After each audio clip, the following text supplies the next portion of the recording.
I just want to know why he did it. If he loved us so much before, if he loved us so much, why did he do it? Because he knew I loved my mom. A daughter's devastation and pain, struggling to understand why her mother is gone. Good evening, everyone. I'm Rikki Cheese. And I'm Jim Snyder. This is News 3 Nightside, where news comes first. 3 young lives changed forever by a man with a gun. A shooting inside a casino takes a mother away from her 3 children. Family members say a jealous ex-boyfriend stalked her and then killed her. It happened this morning at the Golden Gate Casino at the corner of Main Street and Fremont downtown. Mary Tan joins us live from there tonight. Mary, you spoke exclusively to the victim's oldest daughter. Yes, I did. Gloria Cohn's oldest daughter says her mother loved being a blackjack dealer here at the Golden Gate Casino. It was a place she thought she'd be safe from an ex-boyfriend who wouldn't leave her alone. She was very caring. She was really worried about us because she loved us so much. She was always worried about us if we went outside. She wouldn't want anything to happen to us. She always made sure we ate that day.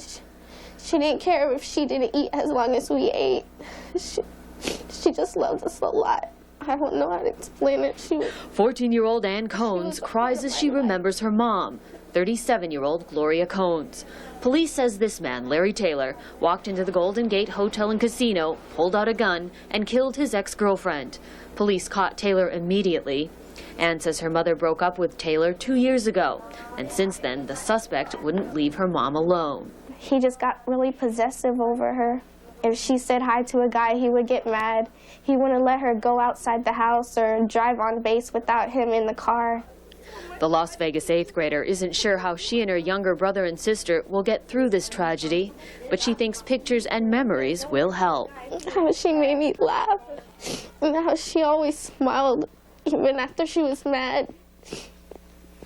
She always talked to us, hugged us, said she loved us for no reason at all. The children will live with their grandmother. The suspect is at the Clark County Detention Center. He, of course, faces murder charges. Reporting live, I'm Mary Tan. Back to you in the studio. It's a heartbreaking story, Mary. Thank you. Police say Larry Taylor checked into the Golden Gate Casino last night and that several people were in the casino this morning when Gloria Cohns was murdered. And one of the security guards and I helped tackle him, and we got, handcuffed, and that was it. The security is pretty good here. It's just nobody knows when things is going to happen like this. Some of the people who were there would tell us the suspect, Larry Taylor, asked for someone to shoot him after he allegedly gunned down Gloria Cohns. Well, security guards did make it to the scene just moments after the shooting, but the guards at the Golden Gate, like most security guards in most casinos, do not carry weapons here in Vegas. And some are wondering tonight if having armed guards would have made a difference today. Well, I think it would have helped prevent it a little bit more, okay? I mean, in my own opinion, if I would have had one when I ran up on the guy and I maybe fired a shot, she might be alive today. I don't know. Now, again, Gloria Cohn's family says she was stalked by her killer, an ex-boyfriend who never let go. If you feel you are the victim of a stalker or any kind of domestic violence, pick up the telephone and dial the number on your screen. It's 646-4981. That is the Safe Nest Domestic Violence Hotline.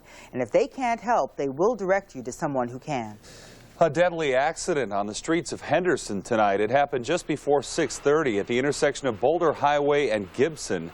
Police say a Geo Tracker was turning left off of Gibson when it was struck by a Volkswagen Beetle. The driver of the Beetle was killed on impact.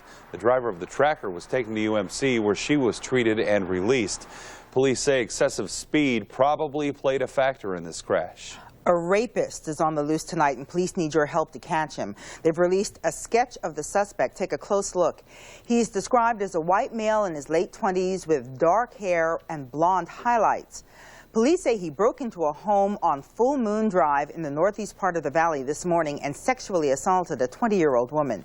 If you have any information about the attack, please call police. A group of Las Vegans are putting up a fight tonight to keep a casino from popping up in their neighborhood. These folks are banding together to try and stop the proposed rezoning of the land at Flamingo and Grand Canyon. The proposal would change the area from commercial to casino use. They say their community is not the right place for a casino since it's only a couple of miles away from 4 schools. The consensus out here is that the people have moved out here to, be further away from the casinos, and that wasn't going to be built out here, and we'd like to keep it safe for our children. The county commission will vote on this rezoning issue next Wednesday night at a public meeting. Well, good news for the Venetian resort tonight as it climbs out from under several liens. According to Venetian spokesman, the court has accepted a $400 million bond from the resort, which will lift liens filed by mechanics who worked on the property. The Venetian, as we've been telling you, has been the target of several liens by subcontractors who worked at the hotel. The Venetian says it paid its bills, but some contractors didn't follow through and pay the subcontractors. The call to kick the Nye County Sheriff out of office is getting louder. Call the sheriff! The sheriff! Police departments. More than a dozen picketers demonstrated outside the sheriff's office in Pahrump today. The group wants Sheriff Wade Lesky removed from office over an incident involving the Ted Binion murder mystery. Just days after the former casino boss died, murder suspect Rick Tabish was caught digging up Binion's silver in Pahrump with some other men. During a preliminary hearing, testimony from one of Lesky's own deputies seemed to contradict the sheriff, implying that Lesky may have known about the burglary. The sheriff was extremely suspicious that night. He was very nervous, overzealous, and he pretty much said, we don't have a case, and he tried to stick to his guns in that. I am not going to let this be a distraction to me. Sheriff Lesky has not been charged with any crime, and he says he didn't do anything wrong. New information tonight in the investigation into the crash of EgyptAir Flight 990. The first pictures of the flight data recorder have been released. The magnetic tape is now being dried out after being submerged in salt water for 9 days. Transportation Safety Board officials are not speculating about what's on the tape. Meanwhile, an underwater robot continues to search for the second black box, which contains the cockpit recordings. Victims of last year's school shooting in Oregon are breathing a sigh of relief tonight now that a judge has sentenced Kip Kinkle to prison for 111 years. The 17-year-old pleaded guilty to a shooting rampage that started at home with the murders of his parents and continued at his high school, where Kinkle killed 2 classmates and injured 24 others. Because he is a juvenile, Kinkle did not face the death penalty.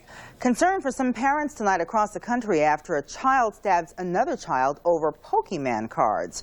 It happened last night in New York. Police say a 9-year-old stabbed a 13-year-old after accusing the older child of taking one of his Pokemon trading cards. The boy was stabbed in the leg above the knee, but is expected to be okay. Now, several schools around the country have started banning these cards because of arguments between kids. Actor Matthew McConaughey is off the hook tonight with pretty much just a slap on the wrist. He paid a $50 fine for violating a noise ordinance in Austin, Texas. The drug and resisting arrest charges against him have been dismissed. McConaughey was arrested last month at his home in Austin. Police say he was playing the bongo drums naked and that they found a small amount of marijuana inside the house. Okay, it's the time we know you've been waiting for all day. Yeah, put on your thinking caps, right? Tonight's Mystery City is the only city with an historical landmark that moves. Think about it. Nate's going to give us the answer in a couple of minutes. Plus, trash talking outside the ring. Wouldn't be fight week without him. Plus, how safe will local resorts be when the clock strikes midnight on New Year's Eve? An exclusive behind-the-scenes look at security plans. From delivery men to instant millionaires, find out how they did it. And just one day until Ricky Martin shakes his bonbon. But what is a bonbon anyway? Rachel Bozing digs deeper. Next on News 3 Nightside, where news comes first.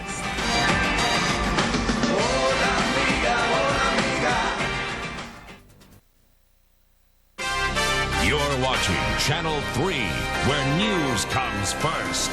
This is News 3 Nightside. All this week, we've been looking forward to New Year's Eve and the record crowd that will pack onto the Strip that night. We've told you emergency crews have a plan, so does Metro, but the first line of defense at the resorts are the security guards, paid to protect the properties and the tourists who visit them. Tonight, the newest mega resort on the Strip gives us an exclusive look at how they are going to handle the party of the century. 3, 2, 1, Happy New Year! It's party time! December 31st. No matter what the year, the Strip is always a huge party. Sometimes that party gets out of control, and the trouble spills over into the resorts that line the Strip. From up above, the Strip actually looks peaceful on a night like tonight. But on New Year's Eve, there will be hundreds of thousands of people packed in down there, and that's why casinos are concerned about safety. You're standing on ground zero of the front line. Mike Manning is head of security at the Venetian. And while this is the Venetian's first New Year's Eve, Mike's been through it all before, many times. 12 years at the Desert Inn and 25 years with Metro taught him how rowdy the crowds can get. We know that they would try to climb the lamppost. We've seen that in the past. So we're going to take the lights off and the speakers off and try to prevent them from climbing the post there. Since the Venetian is built around canals, keeping people out of the water will be a big challenge. We're going to extend the fence up higher to approximately 7 feet. And we're going to run it the length of the front of the property. We know without any doubt in our mind that people will be jumping in a canal or being thrown in a canal and pose a danger to themselves. So they'll surround their property with an army of security guards and horse patrols. The goal? To stop the rowdies at the front door so the trouble doesn't get inside. Well, of course, we're going to watch out for any potential troublemakers, anybody that appears to be maybe a little too indulged in whatever they're imbibing in. The battle plan is all set, but Mike Manning still knows anything could happen. I would be foolish to say no, it didn't make me nervous. Quickly, my apologies to the Paris Hotel. I just called the Venetian the newest mega resort on the Strip. The Paris holds that spot. Security guards will probably outnumber Metro Police on the Strip this New Year's Eve. Every security company we called and checked with is totally booked. Well, tomorrow is Veterans Day, and the Valley is going to honor those who've served our country.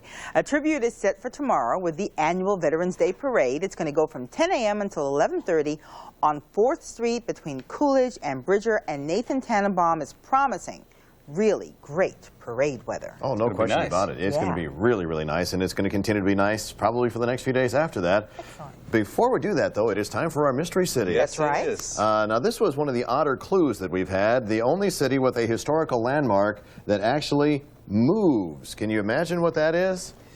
I was actually in on helping put that clue together. Oh, so okay. Well, then you've got to disqualify yourself. I'm just going to go there and say I have no clue. Well, now, see, if I didn't know, I would have guessed Philadelphia, thinking maybe it was the Liberty Bell moving. Oh, that's a good one, landmark. This one's actually on wheels. Yeah. Okay. San Francisco trolley cars. I would have never gotten it in a million years. But there you go. Is that your final answer? Okay. Yeah. We used that one last night. Thank you, Jason. Okay. Here are your 11 o'clock numbers as we switch now to Las Vegas and the old Fitzgerald's camera, I believe, right? That's where we can see the showboat from downtown. 55 degrees here at 11 o'clock. Humidity is 45%. Yeah, that's a little bit high, but there's still some high cloudiness, a little bit of moisture in the air, but no threat of rain. Southwest breeze at 7. The barometer is steady, 30.09. Big picture at the Weather Center. It is just great, and we think it's going to stay this way. The high temperatures, if anything, are going to climb up. We're talking about maybe hitting 80 here in the next day or so. But let's stay in the here and now. We've got the double nickel mark officially at McCarran. Yeah, there's still a couple of 60-degree readings out there. North Las Vegas out at Lake Mead, everybody else in the 50s, and elsewhere around the county, 64 right now, Laughlin. And Mount Charleston, there must be some high clouds up there because 38 is much warmer than it was at this time last night. I think they were like around 30 or something at this time last night. 46 over the hump there in Pahrump. Normal high 70. We made it to 73 today. The morning low is 47, and believe it or not, yeah, that's still a couple of degrees above normal. We're thinking it's going to be pretty much in that same ballpark as you get up and at 'em tomorrow. Sunrise at 6:13. Yes, we still have a couple of moderate readings of dust in a couple of the reporting stations. Now, the cloud pictures, and yes, there's a lot of rain going on in some parts, but the biggest feature with this oncoming system now is not just the clouds, and it's not really a lot of rain, it's a lot of wind. They're talking about 50 to 60 mile an hour wind gusts. They got some wind advisories posted for some of the coastal sections of California. 61 right now, San Francisco, our mystery city. 51 in Fresno and also up in Reno. And many readings in the 30s, not only here in the Silver State, but 39 up there in Salt Lake, 26 in Flagstaff. Rest of the nation, a fairly typical fall day. The only parts of rain that we've seen are in the Pacific Northwest. There's also some rain leaving the eastern Great Lakes and heading up into the New England states. Let's check those rain pictures for you right now. Yeah, the storm's moving into the coast and then moving off the coast here. High temps for tomorrow for your family and friends. Looking like a beautiful day once again. We will see temperatures kind of falling back a little bit. There are some record high temperatures approaching 80 in the Midwest the past couple of days. Chicago back to normal 55, 68 St. Louis. Natecast goes like this. We're going to back off a couple more degrees, then we'll say 47, 48, something like that to get the day started. Then 64 by 10 o'clock in the morning. And Veterans Day, yes, it's going to be a beautiful day. 77 is the forecast high with light wind and a stray high cloud. 84 if you're headed out to the lake. Mount Charleston, that 27 may not come true, probably more like the freezing mark, and 65 the high up there tomorrow. Now, our next 5 days, there we've got 80 for you on Friday, then backing off into the mid-70s again. Possibility of some windy conditions first of next week. We'll worry about that when we get there. It's going to be a nice weekend in between. Yeah. Kidding. Thank you, Nathan. Sure. Okay. Less than 24 hours to go before Ricky Martin shakes his bonbon at Mandalay Bay. Entertainment reporter Rachel Bozing checks out what it takes to get him on stage, and she answers the burning question we asked last night. Ever since Ricky Martin's explosive performance at the Grammys, millions of people have been livin' la vida loca. The sign announcing Ricky's performances at Mandalay Bay has been up for weeks, and finally, the buses for Ricky's entourage are here. For the record, it takes 11 buses and 21 semis to get Ricky on stage, and the man will appear in Giorgio Armani. Oh, and he'll be singing.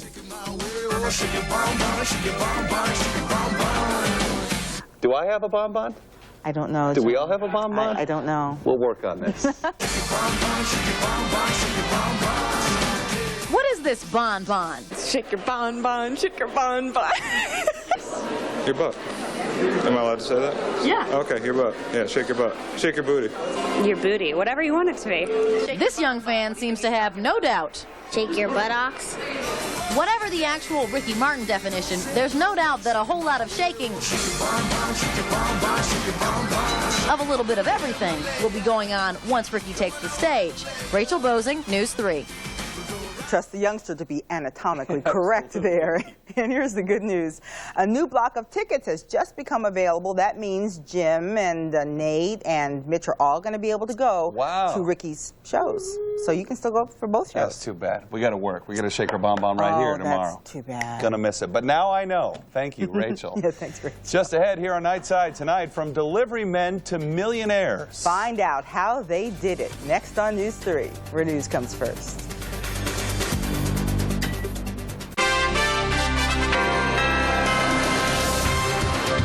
You gotta love a story like this. From UPS man or woman to instant millionaire. That's what happened to thousands of people today when United Parcel Service stock went public.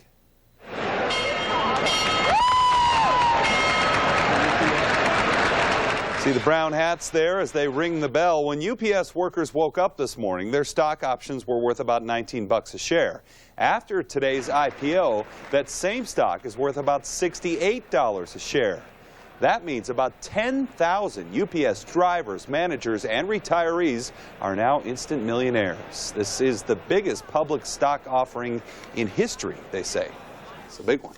I love America. Isn't it great? It is so great. Only in America. Only so in do they America. show up for Only work in America. tomorrow, do you think? I think they all show up to work tomorrow just to say, oh my goodness. Right. Okay, speaking of showing up to work, Evander Holyfield's got his work cut out for him. He says he's the real deal. Lennox Lewis doesn't agree. No, absolutely not. If I were those two guys, I'd just strap it on and fight big time Saturday night. That's right. We're going to search for truth, clean up some unfinished business. That's next on News 3, where news comes first.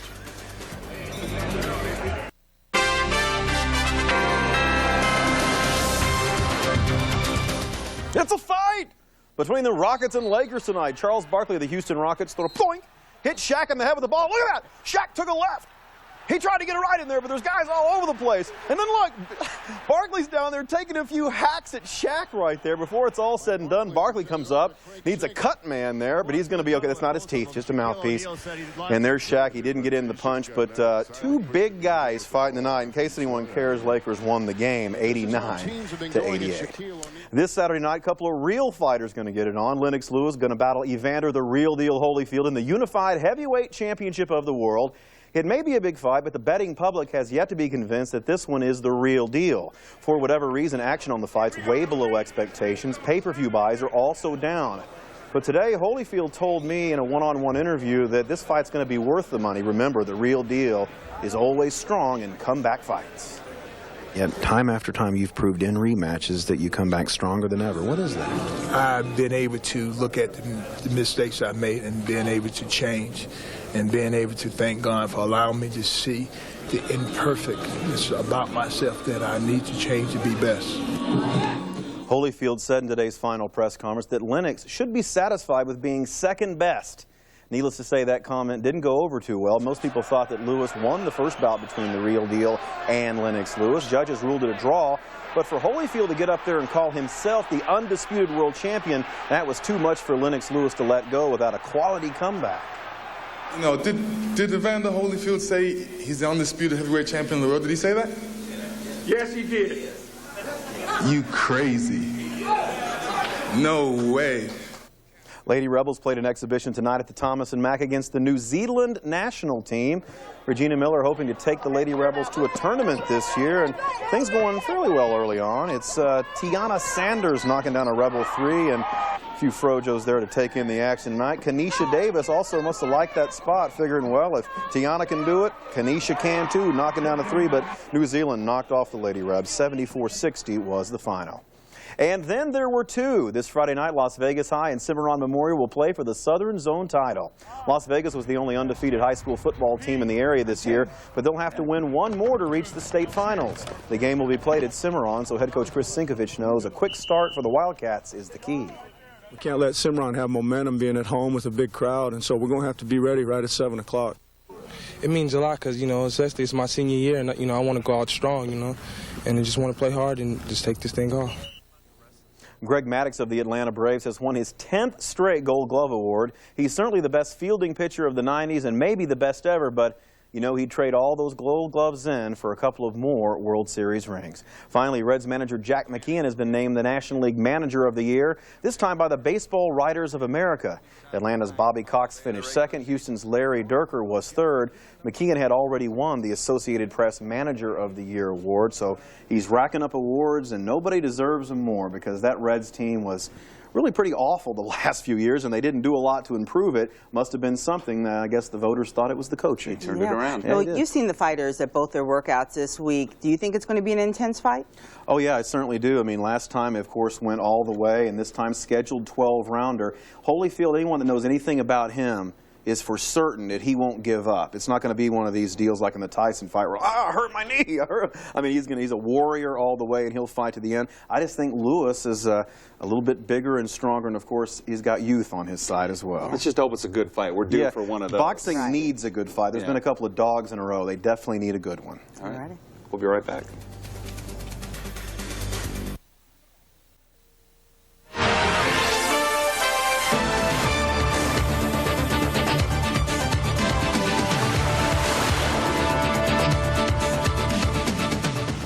If you don't get a chance to go down to the Veterans Day, salute a veteran because we all know at least one. It's going to be a beautiful day tomorrow. Definitely. Of course, we'll have video, so if you can't make it to the parade, we'll show it to you. There you go. We will. Yeah. Thanks for having us in tonight.